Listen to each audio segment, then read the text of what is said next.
Hello everyone, I hope everyone is doing great. So today we have a lab by Cyberdefenders with the name QBot Lab, and this lab is designed to test our memory forensic skills. And this lab will be using a tool called Volatility, which is one of the most used tools in memory forensics.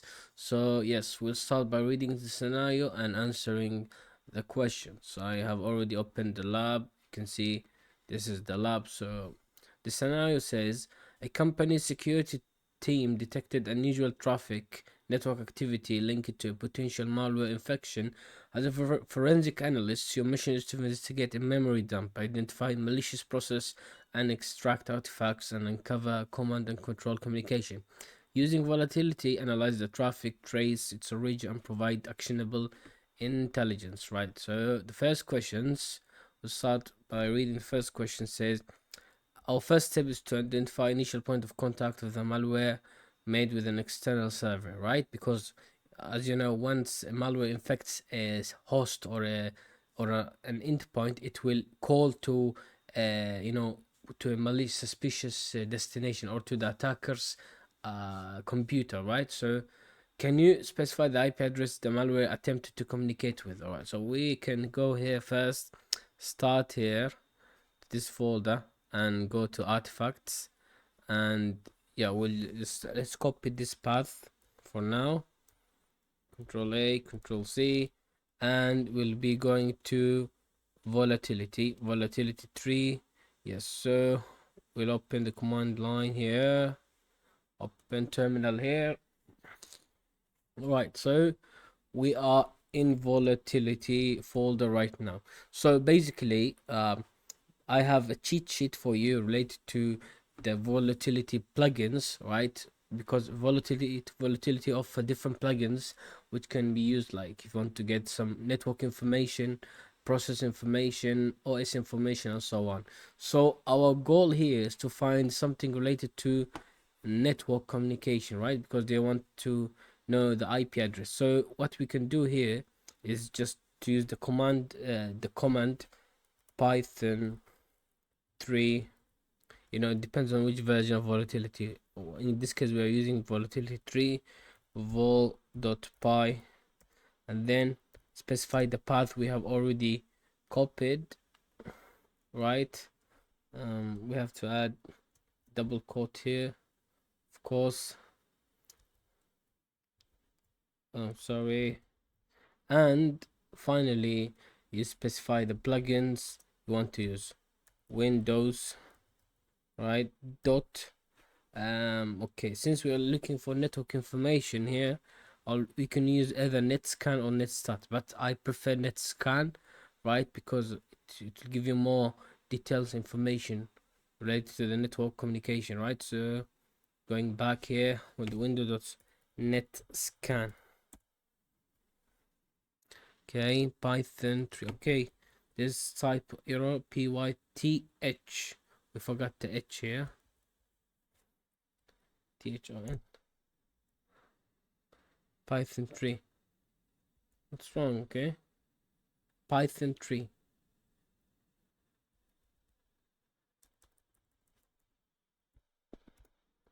python. Python 3. All right, now it's working.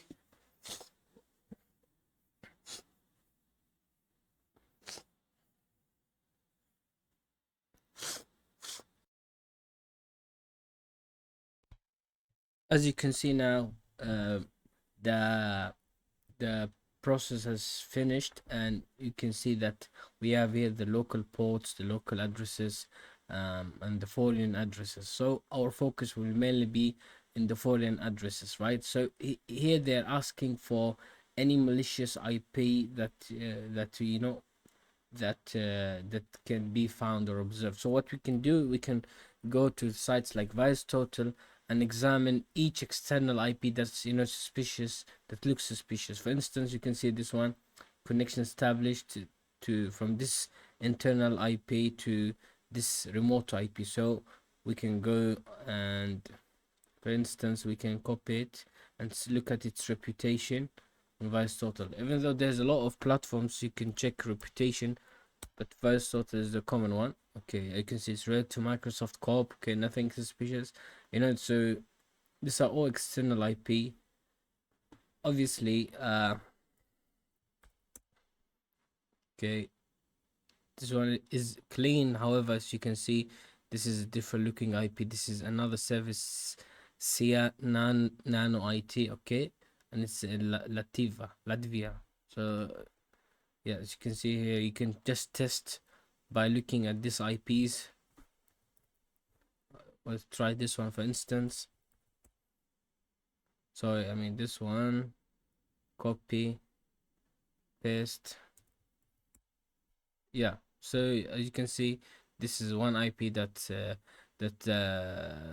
malware attempted to communicate with. It seems like okay, and yeah, so you can just try and you find most probably two malicious IPs. So based on the answer here, as you can see, one of the IPs is 94.140.112.73, right? Which is this one. However, this lab is like 2 years ago, right? So some of the malicious reputation IP here might be clean now, right? So yeah. Question number 2 says we need to determine if the malware attempt to communicate with another IP, which IP address did the malware attempt to communicate with again, right? So as you can see, we found one of the IPs here, which is the 45.147.30, which is this one, right? The connection is closed, so yeah. So this is indeed the other second IP, right? Question number 3, identifying the process responsible for this suspicious behaviors help reconstruct the sequence of events leading to the execution of the malware on the source. What's the name of the process that initiated the malware, right? So basically what happens that when an endpoint or a host become infected with malware, the things that initiate the connection to the C2 IP is mainly a malware, right? Or a process made by that malware.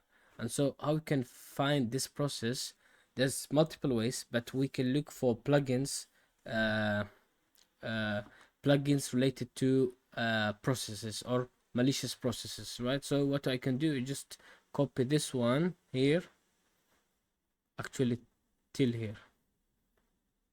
here, all right, copy, and just let's clear the screen. Okay, sorry, see, clear, all right, and paste it, and we can look for suspicious relation, parent to child process relationship, PS3. All right, yeah, so as you can see here, you can analyze every process, child parent process with child process. You can see a 444 system, okay, 472, 472, 472. All these processes are spawned by this one. When so it's normal. You can scroll down. So you have to look for any suspicious parent to child process relationship. So as you can see, 4216, 4216, 4216, Excel.exe, OneDrive, and these three are spawned by the parent process, this one. They have the process of 4216, so they were spawned by this process, which is explorer.exe, which looks a little bit unusual, right? Because it's unusual for explorer to spawn excel.exe, OneDrive, and so on. So this is a bit suspicious. So in order to confirm our thoughts, what we can do, we can use another plugin called malfind, right? So it will automatically find malicious processes on its own. So you can find it here actually, in the scan PS3. Yeah, so yeah, malware scan, you can see, yeah, this is it, malfind. So it will look for malicious processes automatically that stands out. So we'll see.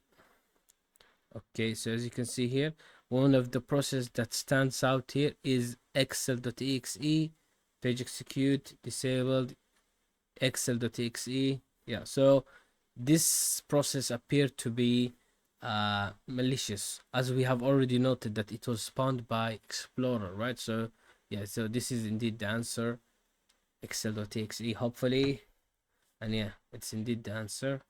Question number 4 says the malware file name is crucial for further forensic analysis and extracting the malware. Can you provide its file name, right? So basically, in order to get the file name, we already know that it's an Excel sheet that is responsible for the malicious process. So in order to get the file name, we can use a plugin from volatility related to files. So we have here called files scan and dump files and so on. So we'll use here files scan, right? So we use file scan.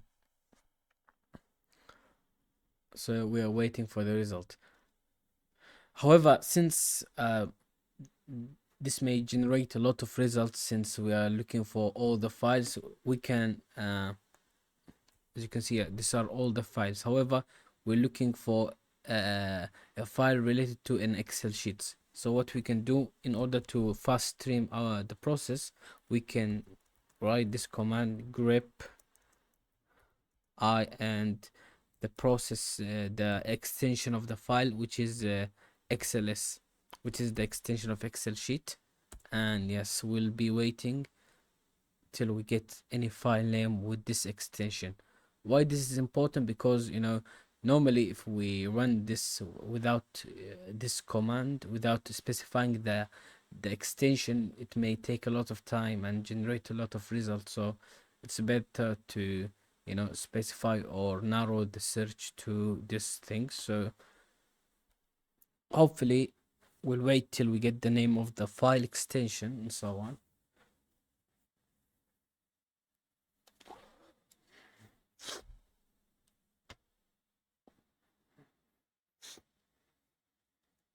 All right, here we do have some results. So as you can see, the file is called payment.xls and it was downloaded by PC28 and it's found in the download folder. Yeah, so this is actually the file extension. This is the file name, payment.xls. And indeed, if you look at the answer, it's payment.xls. Okay, question number 5. Hashes are digital fingerprints for files. Once the hash is known, it can be used to scan other systems within the network to identify the same behavior elsewhere. What's the SHA-256 of the malware hash? Okay, so there's no specific, I believe, there's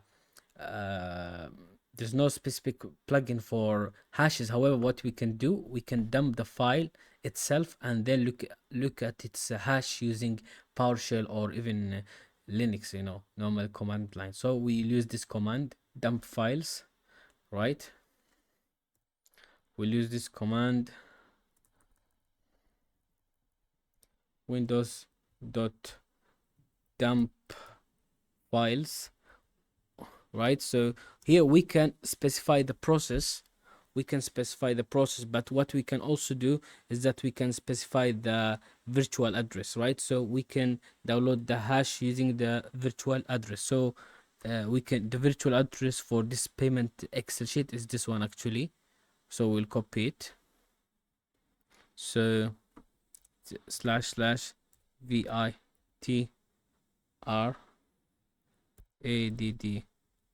and specify the virtual address, right? So let's run it. Okay, it's saying okay, windows dump files, VITR, and this is the address, right? So hopefully there's something here, windows dump files, VI. All right, so I got the answer. The problem is here, it's not VITR, it's VIR. Okay, VIR adder. All right, so we have the command lines, windows dot dump files, vi. We'll just change this one, VIRT ADDR, and the virtual address of the file, Excel file, and yes, let's run it. Yeah, so it at the beginning it may show some error dumping file. However, if we go back to the file, which is ls, if we look at the file, uh,